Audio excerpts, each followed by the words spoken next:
dar início à nossa continuação do nosso conteúdo, que nós estamos falando sobre os carboidratos. Na última aula, nós fomos até os monossacarídeos, tudo bem? Vou compartilhar a tela com vocês, lembrando que à medida que eu for falando, se forem surgindo dúvidas, eu peço que vocês me mandem pelo bate-papo, tá? Se vocês quiserem conversar, quando eu falar, gente, alguém quer falar alguma coisa, aí você libera o áudio, tá? Não libera antes, gente, senão a gente quase morre de susto. Na última aula, alguns estouraram o áudio, não foi bacana. Então, eu gostaria muito que vocês não fizessem isso, tá? Vamos lá. Nós estávamos falando sobre carboidratos, certo?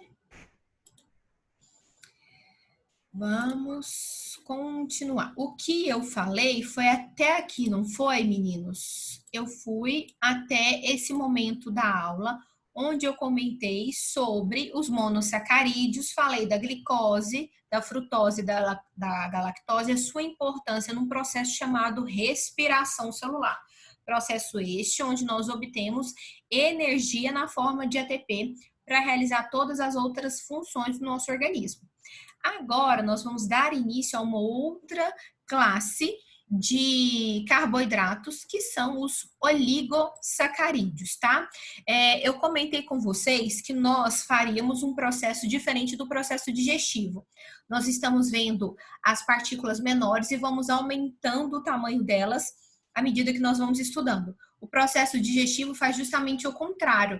Ele obtém macromoléculas transformando em micromoléculas, tá?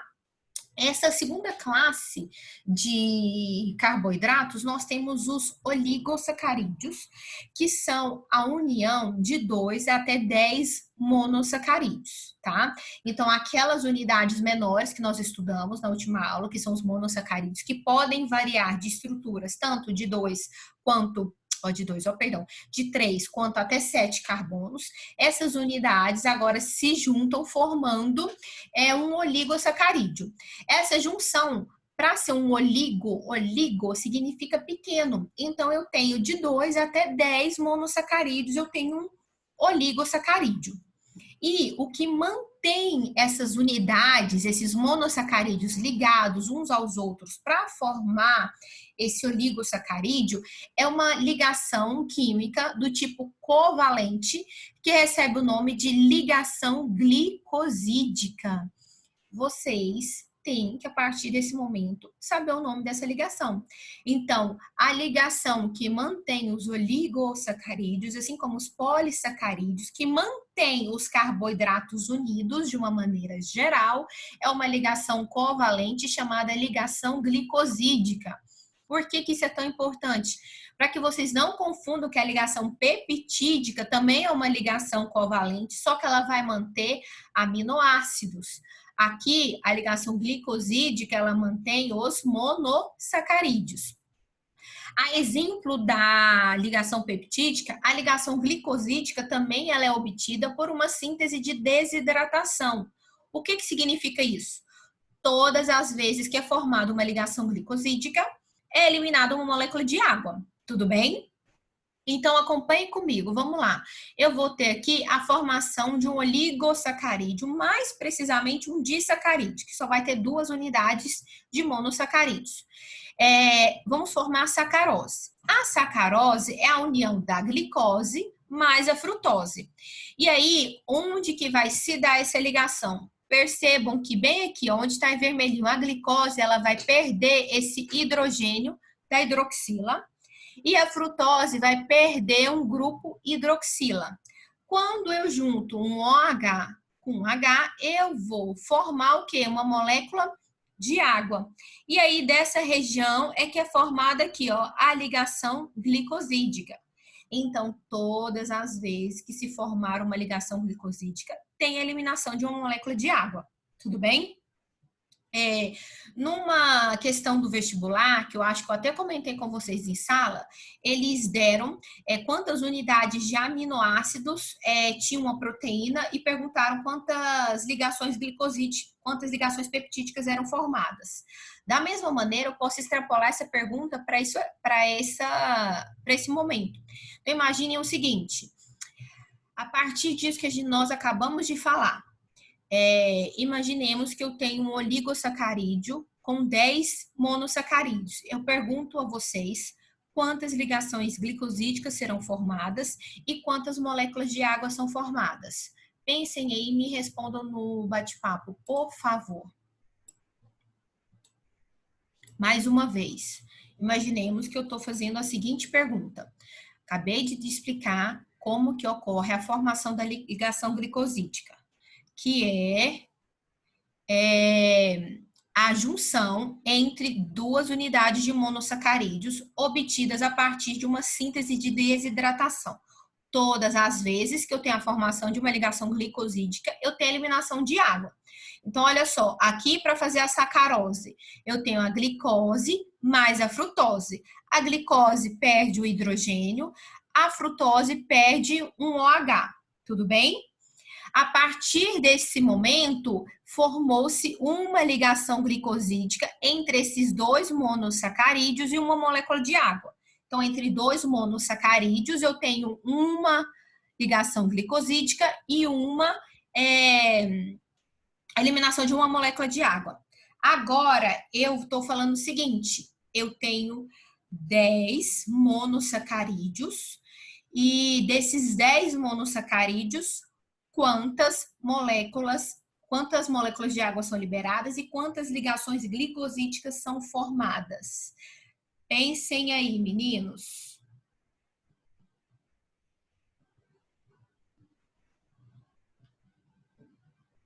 Então, alguns de vocês responderam certo, porém uma grande maioria respondeu 5 ligações. O que vocês fizeram matematicamente? Bom, se para 2 existe 1, você pegou 10 dividido por 5? 10 dividido por 2, na verdade? Se você fez isso, não deu certo, tá? Tá errado. Quem respondeu 9 ligações e 9 moléculas de água, tá certo. Vamos imaginar o seguinte. Eu vou pegar aqui algumas canetas que eu tenho para... Não são todas iguais, porque, né? Para imaginar que eu tenho que são monossacarídeos. Deixa eu aumentar, que aí eu acho que fica mais fácil para todo mundo enxergar, tudo bem? Vamos imaginar o seguinte, que para eu não pegar as 10, vai ficar aqui difícil, vamos imaginar que eu tenho aqui, ó, 4 monossacarídeos. E eu quero juntar esses monossacarídeos para formar um oligosacarídeo. Presta atenção. Entre esse monossacarídeo e esse daqui, vai ter uma ligação, não vai? Então, liga aqui. Ligou. Entre esse e esse, vai ter que ter uma ligação, não vai? Ligou. Entre esse e esse, terá que ter uma. Faz, ligou. Ou seja, agora eu tenho 4 monossacarídeos e quantas ligações?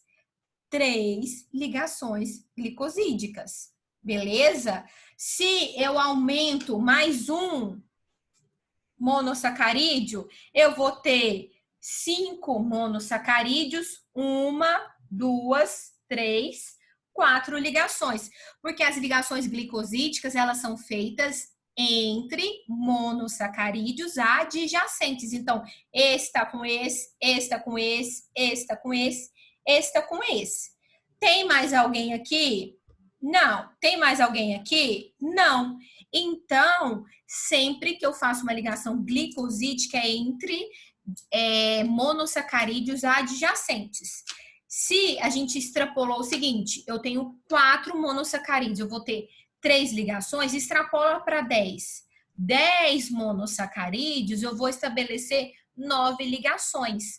A fórmula sempre é a seguinte, sendo N-1, onde N é o número de monossacarídeos que eu tenho. Então, se eu tenho 10 monossacarídeos, as ligações vão ser N-1, então 9. Se eu tenho 8 monossacarídeos, 8 menos 1 serão 7 ligações, e por aí vai. Ficou claro agora? Todo mundo entendeu? Porque teve 2 grupos de resposta, com 9, resposta correta, e com 5. A galera que respondeu 5, ficou claro agora? Perceberam? Sim ou não? Respondam aí para mim, por favor. Sim? Todo mundo entendeu isso? Beleza? Esse é um tipo de questão muito comum no Enem. É uma questão onde ela vai te cobrar, uma questão muito interdisciplinar. Ela vai te cobrar o que é uma ligação glicosídica, que você sabe que é entre 2 monossacarídeos, e ela vai te cobrar a ideia também da química por trás. Então, é muito o perfil do Enem. Por isso que eu achei interessante a gente ressaltar ela aqui. Beleza? Tudo bem? Então tá, vamos continuar então com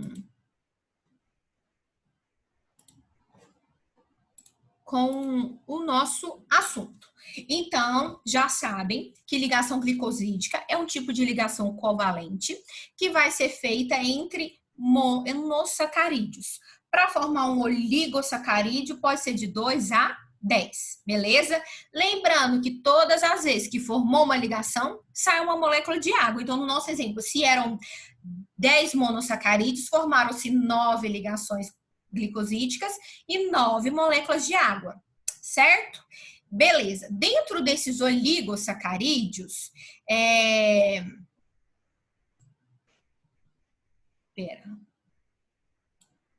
beleza. Pergunta interessante, olha só. Dentro dos oligosacarídeos, eu vou falar de uma classe especial dos oligos, que é o DI. Os oligosacarídeos, eles são aquelas moléculas formadas pela união de 2 até 10. Isso é um oligosacarídeo, moléculas com a formação de 2 até 10 monossacarídeos. Dentro de oligosacarídeos, eu vou ter os disacarídeos. Disacarídeos significa que são só 2 unidades, são só 2 unidades monoméricas. Tudo bem? Beleza? Ficou claro? Se fosse 10 monossacarídeos, aí a gente teria um oligosacarídeo, né? E aí a gente vai chamá-lo de pentasacarídeo, mas esse nome não aparece. Penta não, desculpa. O sufixo penta é se fossem 5, né? A gente não tem uma denominação específica para 10, não, tá? A gente vai falar sempre de oligosacarídeos. A gente só comenta dos oligosacarídeos, mais precisamente, os disacarídeos, tá? Por que a gente vai falar dos disacarídeos? Porque eles são muito importantes no processo de digestão, tudo bem? Espera aqui, deixa eu acompanhar aqui esse trem, que ele vai ficar... Ele fica andando. Beleza? Entenderam a distinção entre oligosacarídeos e disacarídeos? Eu vou chamar oligo aqueles que variam de 2 a 10. Mas, dentro dos oligo, tem uma classe especial que são os disacarídeos, que são formados por somente 2 monossacarídeos, tá? Se eu quisesse denominar 5, seria pentasacarídeos, mas essa nomenclatura não aparece, tá? Passou de 2, eu vou chamar de oligosacarídeos, tá? 2 também é um tipo de oligosacarídeos, mais precisamente um di. Só isso. O que eu quero que vocês saibam dentro desses disacarídeos? Alguns exemplares importantíssimos. A sacarose, a maltose e a lactose.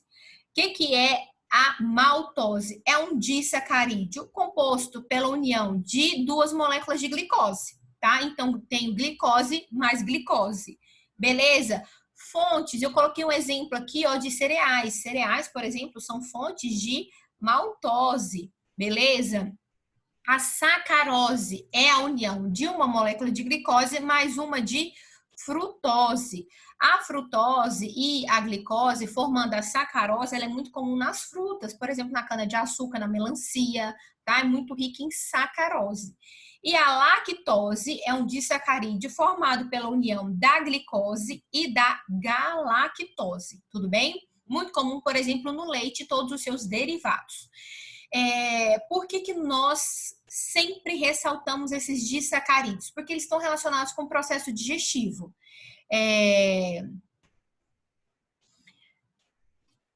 Eles são fontes, sim, trigo e feijão são fontes, sim, de maltose, assim como também são fontes de outras macromoléculas, como, por exemplo, o feijão é rico também em proteína.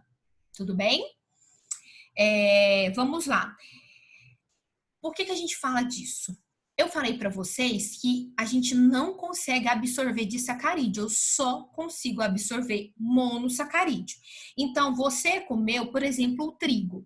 O trigo, ele é rico em polissacarídeo chamado amido. Nós vamos falar do amido daqui a pouquinho.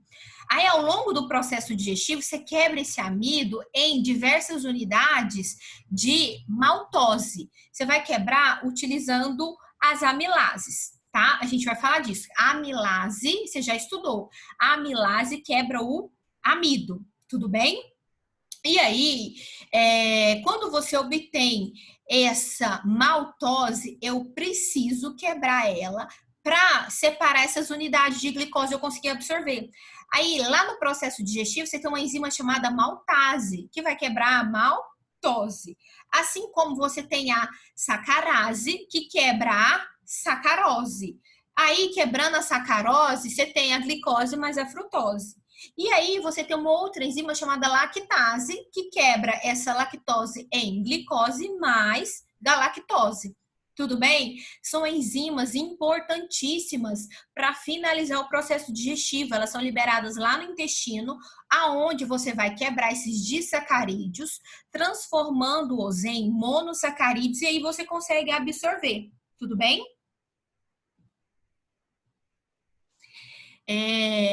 Me perguntaram se o que caracteriza uma bebida alcoólica ser puro malte tem relação com a maltose? Então, não sei. Vou pesquisar, mas acredito que sim, porque, por exemplo, a cerveja ela é feita a partir da cevada, e a cevada ela é muito rica em maltose. Então, né, é um tipo de cereal, e os cereais, de maneira geral, são ricos em maltose. Agora, quando ela fala que é puro malte, eu não sei se significa que a única fonte desse malte, dessa maltose, vai ser o cereal. Eu não sei. Cerveja não é um assunto eu tenho um domínio de conhecimento. Eu não gosto muito de cerveja, então, assim, eu não sou boa entendedora. Mas, por exemplo, quando a gente fala que é o puro malte, a gente tem que a cevada é o que vai dar essa maltose. Eu vou pesquisar. Mas a gente tem outras cervejas também que utilizam de outros cereais. Por exemplo, aquelas cervejas de trigo, né? Aí eu tenho o trigo fornecendo essa maltose. Não sei. Eu vou pesquisar sobre a cerveja. É um assunto bem interessante, né? E a próxima aula eu trago pra gente. Porque eu acredito que tem a relação, mas eu não sei te afirmar 100% porque não é um assunto que eu domino, nem uma bebida que eu domino. Mas enfim, tudo bem? Prometo que eu não vou esquecer. Assim que terminou aqui, eu vou olhar. Pois é, quem que é o nosso entendedor de cerveja? Não tem nenhum entendedor de cerveja que eu não sei de verdade. E tem toda a questão de ingredientes relacionados com o processo de fermentação para dar sabores específicos, né? Eu já tomei uma cerveja, por exemplo, que ela era de jabuticaba com champanhe.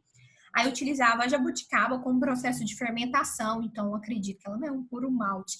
Eu acho que esse puro malte está relacionado mesmo com uma única fonte de cereal, mas eu não sei, de verdade.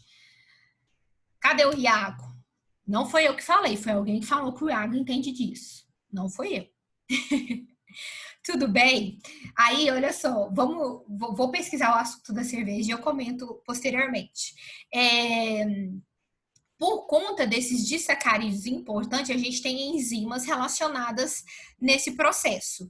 E aí, o que acontece? Na ausência de algumas dessas enzimas, tanto maltase, sacarase quanto a lactase, o processo digestivo fica comprometido. É muito comum, por exemplo, eu lembro até que na sala nós tínhamos alguns alunos relacionados com a intolerância à lactose, justamente por não ter a enzima que transforma a lactose em glicose mais galactose. E aí, esse disacarídeo se acumula no trato intestinal, podendo levar a problemas como desconfortos abdominais, tá? Me responderam, olha só, são aquelas que possuem apenas malte como fonte de açúcar. O malte, que é um tipo de eu acho, olha, para você ver, realmente, ó, eu acho que tem a ver com o malte ser a única fonte de açúcar mesmo. Então é isso, ó, o malte sendo a única fonte do açúcar, né? Que no caso, quando a gente fala de carboidrato, a gente chama ele de uma maneira geral de açúcar, principalmente os monossacarídeos. Olha só, nós temos entendedores de cerveja. Então por isso que aquela que eu bebi mesmo, que era de jabuticaba, com não sei o que, cevada e champanhe, não é puro malte, né? Porque tem várias fontes de açúcar. Entendi. Gente, eu tenho que estudar sobre isso, né? É um assunto do momento. A gente só assiste live e bebe cerveja, né? Eu não bebo cerveja, né? Ultimamente eu bebo, sei lá, nem sei. Tem dia que eu nem tô bebendo. Tem dia que precisa, né? Meninos, até aqui, esse momento dos disacarídeos e do processo digestivo, alguém tem alguma dúvida? Conversa aí comigo. Sim ou não?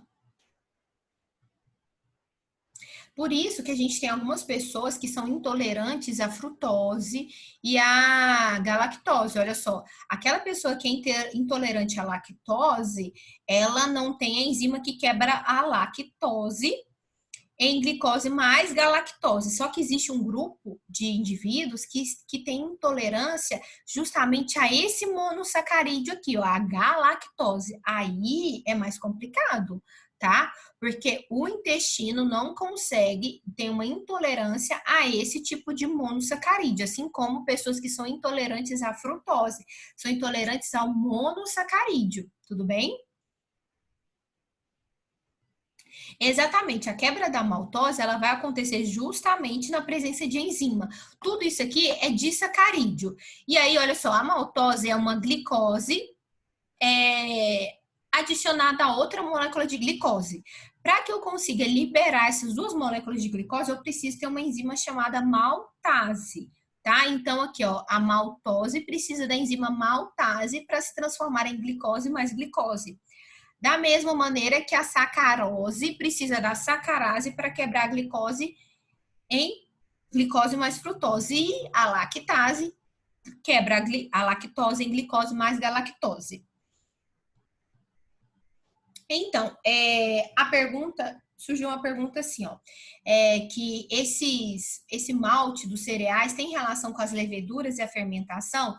Tem, porque todas as fontes de carboidrato, elas são passíveis de se fazerem fermentação, tudo bem?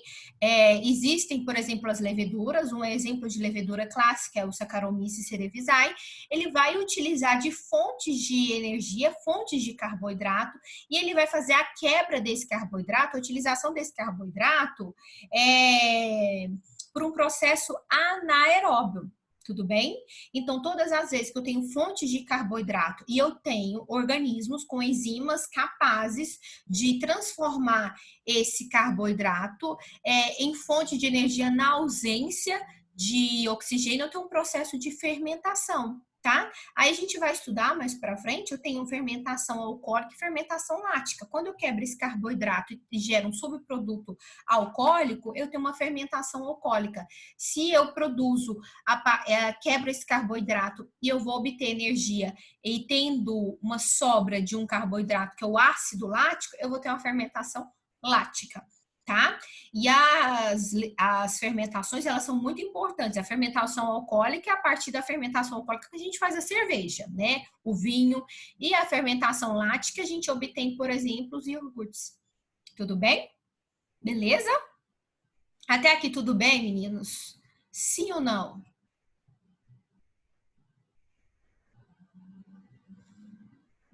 O que é A, B, C, D, F, G, H, I? Não entendi. Tudo bem, então, vamos lá, continuando.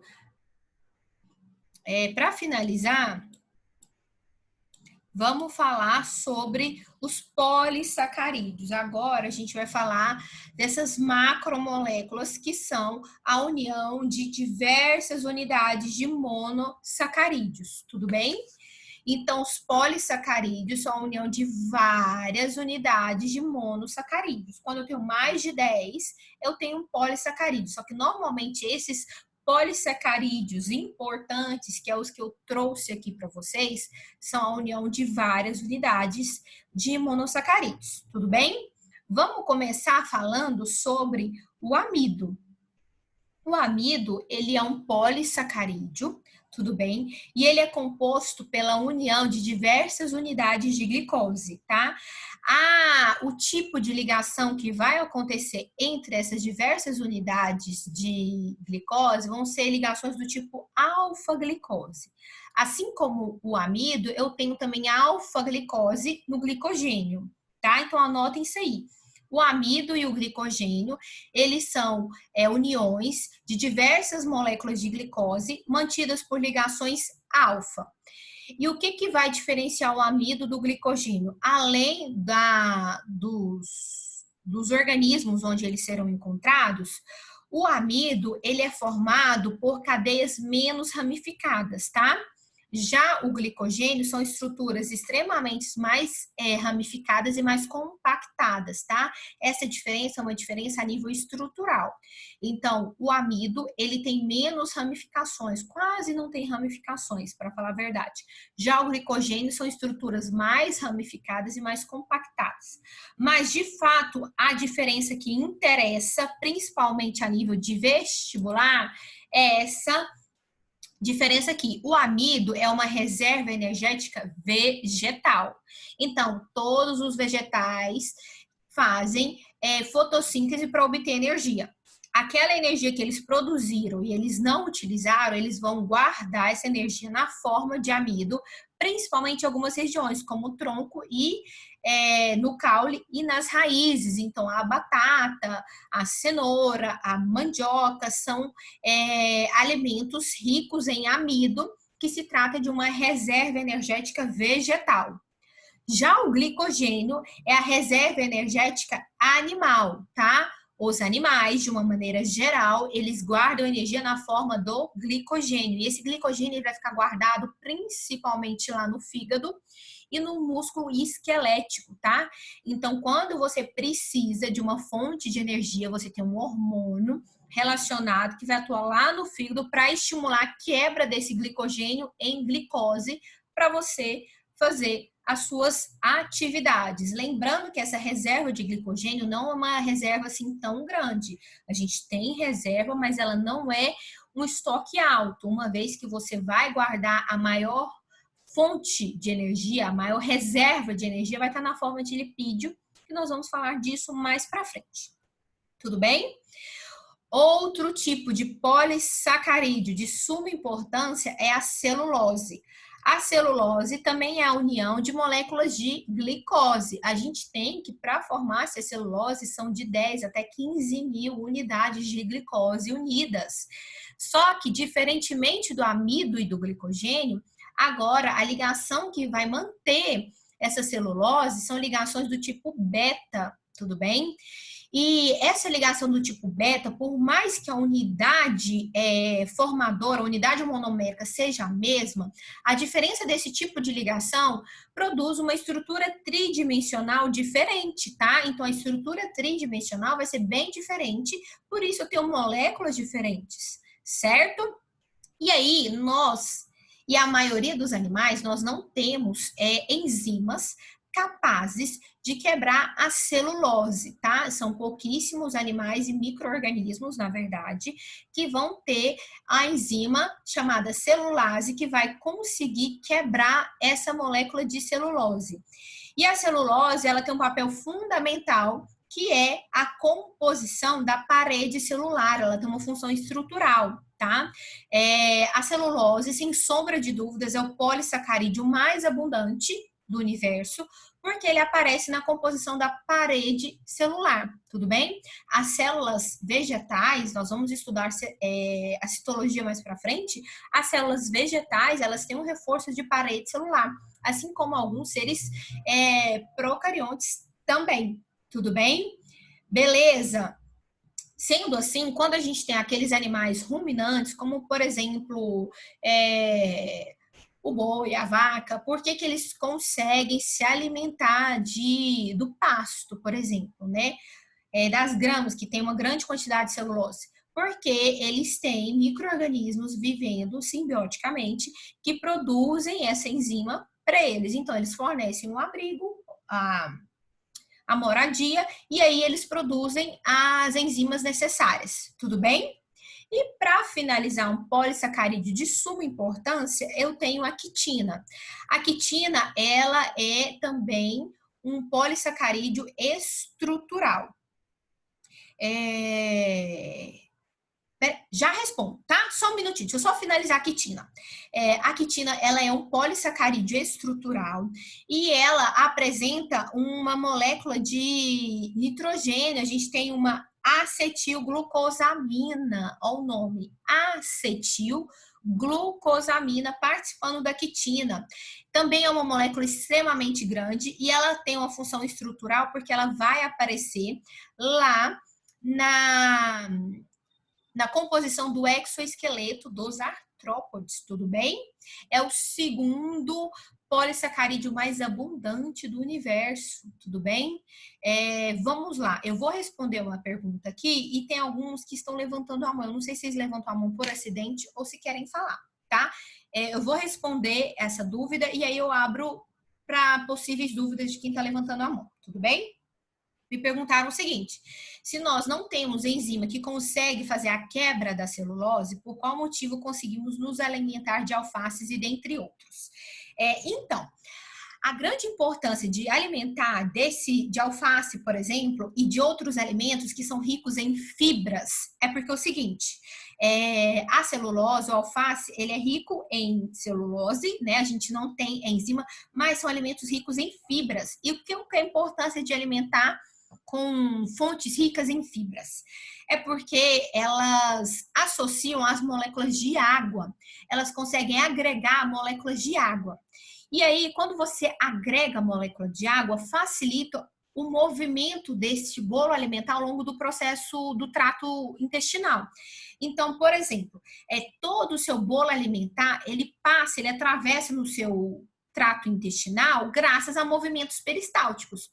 Quanto mais fibra e quanto mais água você bebe, mais você facilita o trato deste alimento ao longo do processo do intestino. Então, você vai impedir a atuação das enzimas digestivas? Não, mas tudo aquilo que a gente consome, a gente absorve uma parte, só que parte a gente tem que eliminar, que não é interessante. E todo esse bolo alimentar, ele caminha através desses movimentos peristálticos. Quanto mais fibra e quanto mais água você ingere, mais essas fibras absorvem essa molécula de água e é mais fácil movimentá-las ao longo do processo digestivo. Por isso que pessoas que têm intestino preso, nós mulheres temos uma tendência maior a ter intestino preso, tem que fazer uma alimentação mais rica em fibras e principalmente em água. Se você comer muita fibra e não beber água, fica pior. Aí, o que acontece com a celulose que a gente ingere? Nada, ela sai intacta no cocô. Tudo bem? A gente não consegue quebrar, a gente elimina. Tudo bem? Existe diversos estudos tentando sintetizar celulase artificial, porque a gente tem uma grande quantidade de celulose no mundo. Se eu consigo quebrar essas moléculas de glicose presentes nessa celulose, que eu já falei para vocês que são de 10 a 15 mil unidades de glicose, e eu tenho um potencial de liberação energética altíssimo. Então, eu tenho um potencial alto para a formação de biocombustível a partir da celulose. Mas isso ainda está em estudo, tudo bem? Beleza? Tudo aquilo que a gente não tem enzima e a gente não consegue quebrar, meninos, é eliminado de maneira intacta. Então, por exemplo, a celulose que a gente comeu, a gente vai eliminar porque a gente não tem enzima para digerir. Tudo bem? Meninos, até aqui, alguém não entendeu alguma coisa? Quer mais alguma dúvida? Tá. Tem uma dúvida aqui, deixa eu só ler rapidinho.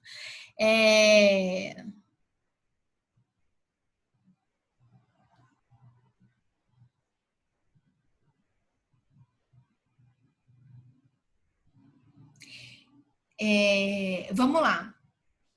Me perguntaram o seguinte: os ruminantes eles possuem esôfago que o bolo alimentar é regurgitado várias vezes e não causa machucados na parede do esôfago deles, porque devido às enzimas, aí se não causa machucado devido às enzimas, porque o estômago é ácido. Então, vamos lá. Antes da gente chegar aí, o trato digestivo dos ruminantes ele é bem diferente. Ele tem porções diferentes. Então, eu tenho uma porção onde vai ter esses organismos que vão liberar a celulase. E aí, eles ficam regurgitando ainda antes de chegar no estômago. Eles ficam regurgitando com o objetivo de otimizar, de ajudar na mastigação num processo físico para otimizar a ação da celulase, tudo bem? E são diversos compartimentos diferentes, né? Então, eu não tenho que o primeiro compartimento onde ele fica esses organismos seja o compartimento ácido. Mas quando vocês forem estudar zoologia, isso vai ficar um pouquinho mais claro, tá? Tô respondendo rapidão porque eu tenho menos de 1 minuto. A quitina também é eliminada? Você também não tem enzima para quebrar a quitina, tá? Nem você, nem a maioria dos organismos. A gente tem quase que nenhum tipo de organismo tem enzima para quebrar a quitina. Por isso, por essa característica, é que ela faz parte do exoesqueleto. Então, se por acaso você comer um exoesqueleto de um gafanhotinho, por exemplo, ele vai sair intacto, porque você não vai quebrar, tá? Não vai quebrar a nível de partículas. Se você morder, você quebra a estrutura